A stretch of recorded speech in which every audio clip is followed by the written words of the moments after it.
Okay, today we're looking at what I call third man syndrome. I start with the tongue.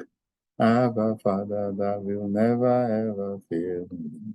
I have a father that will never ever fail me. Jehovah is my father. He will never ever fail me. Rock of ages never ever fails. Of course, third man syndrome is the sensory perception where a person believes that they are accompanied by an invisible entity, especially when they're in critical moments. But this is real.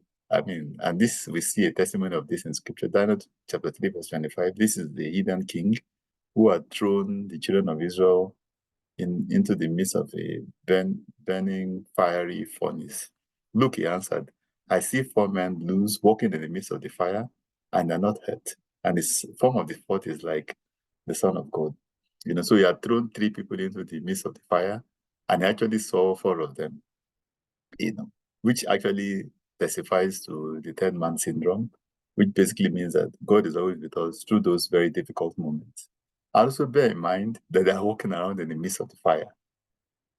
So even though something that was supposed to hurt them and, kill them off, they feel very comfortable in it. And that speaks a lot about the challenges that we face. Because when we face those challenges, God is by our side, which is the third man syndrome, and that is why we're very comfortable whenever we face those challenges. In fact, if you look at the way the apostle characterizes, those sufferings and those challenges, because he's looking at, the glorious hope that we have.